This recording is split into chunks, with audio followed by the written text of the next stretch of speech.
Dua pertandingan yang sangat seru dan dua hasil yang luar biasa ya. Selamat datang kembali di channel saya Reski Fajriansyah. Di sini kita akan bahas semua informasi tentang sepak bola nasional dan perkembangan timnas tentunya.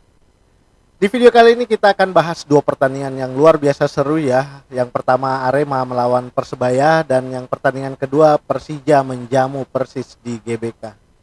Di satu sisi Arema FC yang digadang-gadang bakal ngerepotin Persebaya malah berhasil dikalahkan 0-4 guys di kandang sendiri. Dan pada pertandingan Persija melawan Persis, Persija juga berhasil pesta gol dengan memberondong gawang Persis 4-0 di GBK. Kita akan bahas mulai dari line up, formasi, strategis sampai statistik dari kedua pertandingan tersebut.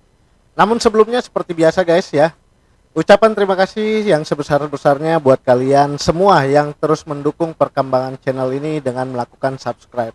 Dan buat teman-teman yang belum melakukan subscribe, jangan lupa di subscribe ya, karena di channel ini saya akan menyajikan informasi-informasi terakurat tentang sepak bola kita, khususnya untuk perkembangan timnas kesayangan kita semua ya.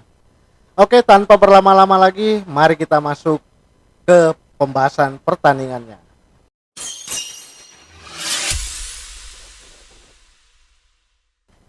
Di pertandingan pertama ada Arema melawan Persebaya. Laga derby Jatim tersaji pada Selasa sore dengan Arema FC sebagai tuan rumah. Arema FC turun dengan formasi 4-2-3-1, Kapten Johan Alfarisi memimpin barisan belakang. Di depan ada trio Dolberto, Joel Vinicius, dan Gabriel Silva. Ini bukan formasi main-main guys. Marcos Santos, pelatih Arema, benar-benar ngandelin kecepatan sayap saat ini. Sementara di Persebaya, Coach Bernardo Tavares menggunakan formasi 4-1-2-3 ya, dan surprise dia sengaja nyisihin duo Bruno guys ya.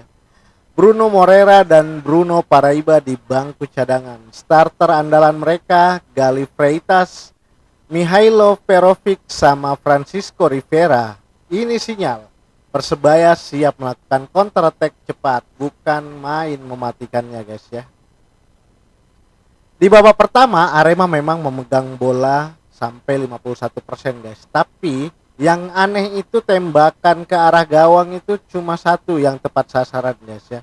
Sementara Persebaya memang tidak mendapatkan tembakan yang mengarah ke arah gawang ya. Kedua tim seperti lagi saling jaga-jagaan nih ya. Skor 0-0 bertahan sampai turun minum.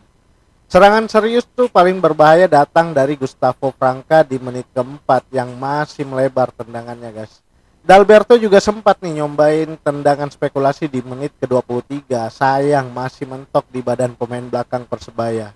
Jadi skor akhir di babak pertama 0-0 guys ya. Masuk ke babak kedua setelah turun minum, Persebaya langsung mengubah ritme dengan cepat. Di menit 49, Mihailo Perovic ngirim umpan terobosan ke sisi kanan guys. Francisco Rivera yang bebas langsung nyontek jadi gol dan skor berubah jadi 0-1 untuk keunggulan Persebaya. Arema mencoba bangkit. Semenit kemudian sundulan Joel Vinicius hampir saja membobol gawang Persebaya. Tapi terkena mistar gawang guys ya. Tapi setelah dicek pengecekan VAR juga, Johan Alfarisi sudah terlihat berada pada posisi offside saat mengirim umpan. Di menit ke-74 setelah terjadi insiden di kotak 16 Arema, wasit Torik Alkatiri melakukan pengecekan VAR dan memutuskan ada pelanggaran dan memberikan hadiah penalti buat Persebaya. Hansa Muyama dianggap mendorong Rivera di kotak terlarang. Bruno Moreira maju sebagai Algojo. Eksekusi yang terlalu lambat membuat bola sukses dihalau oleh kiper Arema, tapi bola rebound berhasil disambar oleh Jefferson da Silva dan gol kedua untuk Persebaya mengubah skor menjadi 0-2. Arema masih terus berusaha guys melakukan serangan, namun lagi-lagi serangan balik cepat berhasil dikonversi Rivera menjadi gol di menit 82 lewat tendangan melengkung yang sangat cantik ke pojok atas gawang dari Arema Malang ya. Rivera berhasil mendapatkan brace-nya guys di laga ini. Tidak berhenti sampai di situ, Arema yang sudah semakin main terbuka lagi berhasil diserang balik kembali guys oleh Persebaya, dan pada menit ke-87 melalui skema serangan balik Rivera kembali mengancam, namun kali ini bukan golnya yang masuk ke gawang Arema Malang guys ya, melainkan assist dari Rivera ke Mikel Alfredo Tata yang berbuah menjadi gol keempat, hingga skor berubah menjadi 0-4 dan bertahan sampai peluit akhir dibunyikan wasit. Statistik pertandingan terbilang masih cukup berimbang ya, karena ball position tidak berbeda jauh sebenarnya guys. Sampai selesai pertandingan Arema dengan 49% ball position, sementara Persebaya memegang 51%. Arema justru unggul di total shoot dengan 13 kali percobaan, namun hanya 4 yang on target dan tidak ada yang berhasil dikonversi menjadi gol. Sementara dari Persebaya, dari 11 percobaan tembakan, 6 mengarah ke gawang dan mengkonversi 4 diantaranya menjadi gol. Kemenangan ini mengangkat Persebaya ke peringkat keempat dengan 48 poin, sementara Arema berada di peringkat ke-10 dengan 39 poin guys. Kita beralih ke Gelora Bung Karno, Jakarta. Senin kemarin Persija Jakarta menjamu Persis Solo di Stadion Utama Gelora Bung Karno, berhasil mengunci 3 poin setelah mematahkan perlawanan Persis Solo. Pelatih Mauricio Souza yang menggunakan formasi 4-3-3 dengan bermaksud menekan dari awal ya, menurunkan Andri Tani Ardiaksa di gawang, Rizky Ridho dan Ricardo Ferreira jadi tembok di belakang. Di depan ada trio Alano, Excel Runtukahu dan Maxel Sousa dijagokan buat membobol gawang lawan. Sementara Persis melalui coachnya Milomir Seslija bercoba bertahan rapat menggunakan formasi 5-4-1. Mereka mengandalkan serangan balik melalui Tumbas, Dimitri, Marisik dan Tan untuk menyuplai bola cepat ke Bruno yang ditinggal sendirian di depan. Sayangnya sejak awal pertandingan Persis langsung kena high pressing habis-habisan guys. Persija terus mengurung. Di menit ke-11, Maxwell Sousa melakukan tendangan keras tapi masih dapat ditepis oleh kiper Riyandi.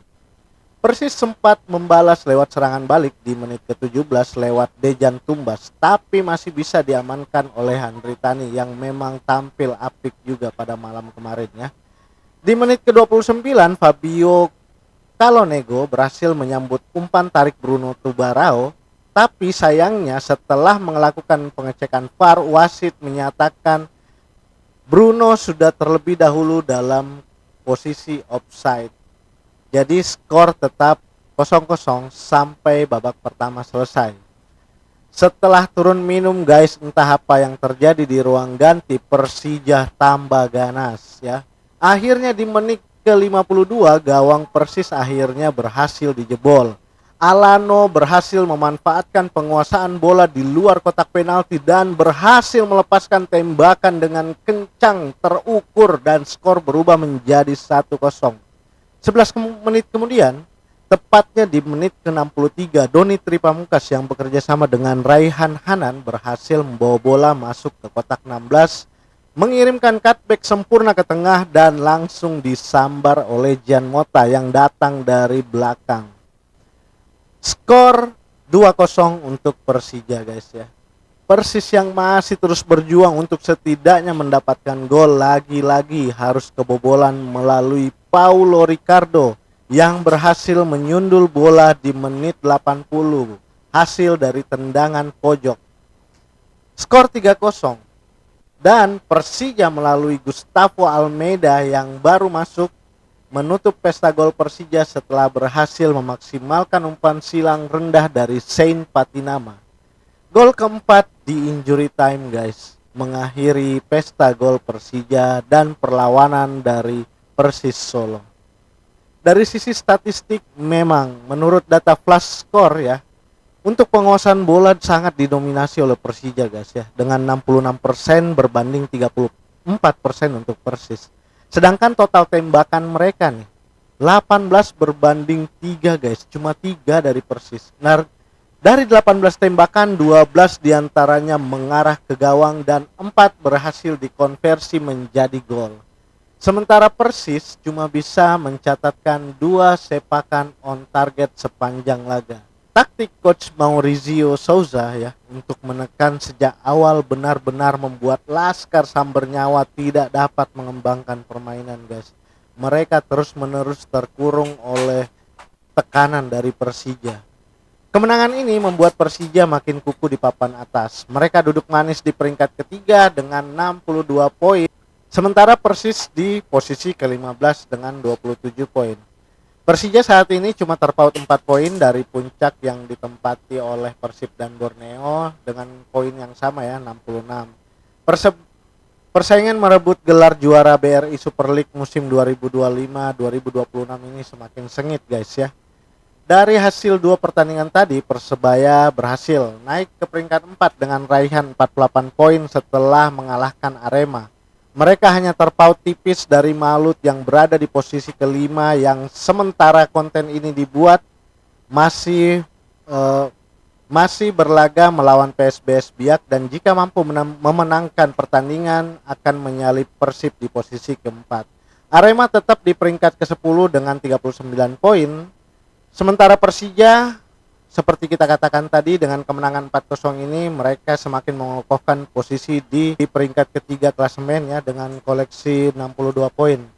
Persis Solo justru makin terancam dengan 27 poin dan hanya unggul 1 poin dari Madura United yang berada di batas akhir zona merah. Bakal terus update informasi tentang sepak bola, khususnya sepak bola dalam negeri kita, dan juga perkembangan timnas kesayangan kita semua, guys ya. Komen di bawah, gol mana nih yang terbaik dari 2 pertandingan yang kita bahas tadi. Jangan lupa like, share, dan subscribe biar nggak ketinggalan berita-berita sepak bola dalam negeri dan perkembangan timnas kita ya, guys ya. Sampai jumpa di video berikutnya. Wassalamualaikum warahmatullahi wabarakatuh.